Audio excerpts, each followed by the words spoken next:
भारतीय संस्कृति में दश महाविद्याओं का विशेष स्थान है। प्रत्येक महाविद्या का अपना एक विशेष रूप और महत्व है। उन्हीं में से एक है माँ धूमावती, जो विधवा स्वरूपा, तृष्णा रहित, रहस्यमयी और प्रचंड शक्ति की देवी हैं। उन्हें अधूरी इच्छाओं, कष्टों और दुख की देवी भी कहा जाता है, लेकिन उनका असली स्वरूप इससे कहीं अधिक गहरा है। माँ धूमावती केवल कष्टों की देवी नहीं, बल्कि वे मोक्ष का मार्ग दिखाने वाली माता भी हैं। इस कथा में हम जानेंगे कि माँ धूमावती का जन्म कैसे हुआ, उनका स्वरूप कैसा था और उन्होंने अपने भक्तों को कैसे आशीर्वाद दिया। यह कहानी आपको एक ऐसे रहस्यमयी लोक में ले जाएगी जहां शक्ति, ज्ञान और मोक्ष की राह छिपी है। बहुत समय पहले जब सृष्टि निर्माण की प्रक्रिया चल रही थी, तब महाकाल की ऊर्जा से अनेक शक्तियां उत्पन्न हुई। उन शक्तियों में से एक थी माँ धूमावती, जो अन्य महाविद्याओं से अलग थी। वे श्वेत वस्त्र धारण करने वाली, विकराल नेत्रों वाली और तपस्या में लीन रहने वाली देवी थी। उनका स्वरूप सभी देवी देवताओं से भिन्न था। किंवदंती के अनुसार माँ धूमावती का जन्म माँ पार्वती और भगवान शिव के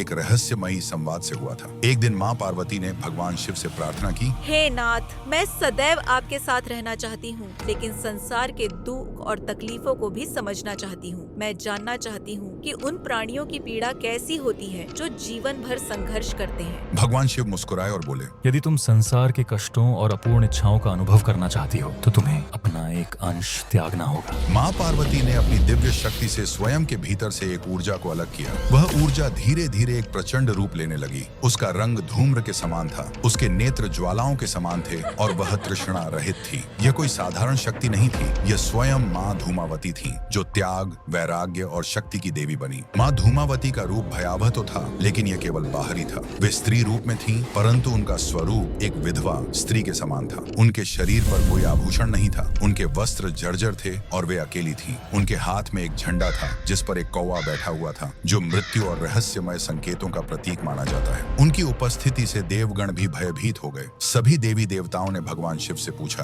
प्रभु, यह देवी कौन है? इनका रूप इतना कठोर और रहस्यमयी क्यों है? भगवान शिव ने उत्तर दिया, यह देवी संसार के उन सत्य को धारण किए हुए हैं जिन्हें कोई देखना नहीं चाहता। ये अधूरी इच्छाओं, कष्टों और मोक्ष की देवी हैं। जो इनकी शरण में आता है, वह अपनी तृष्णाओं को त्याग कर मोक्ष प्राप्त करता है। देवताओं ने माँ धूमावती को प्रणाम किया, लेकिन वे फिर भी उनके स्वरूप को देखकर चिंतित थे। वे समझ नहीं पा रहे थे कि यह देवी किसकी उपासना करेंगी और कौन इनकी पूजा करेगा। कई युग बीत गए। एक दिन हिमालय की कंदराओं में एक महर्षि वशिष्ठ तपस्या कर रहे थे। वे माँ धूमावती के गूढ़ रहस्य को समझना चाहते थे। वर्षों तक उन्होंने कठिन तपस्या की, लेकिन माँ धूमावती प्रकट नहीं हुई। एक दिन एक वृद्ध स्त्री उनके आश्रम में आई। उनका स्वरूप जर्जर था, लेकिन उनकी आंखों में अपार शक्ति थी। उन्होंने महर्षि वशिष्ठ से कहा, बेटा, क्या तुम मुझे भोजन दोगे? महर्षि वशिष्ठ ने आदरपूर्वक उन्हें भोजन दिया। वृद्धा ने भोजन ग्रहण किया और कहा, तुम्हारी तपस्या सफल हुई। तुमने मुझ में वही शक्ति देखी जिसे कोई देख नहीं सकता।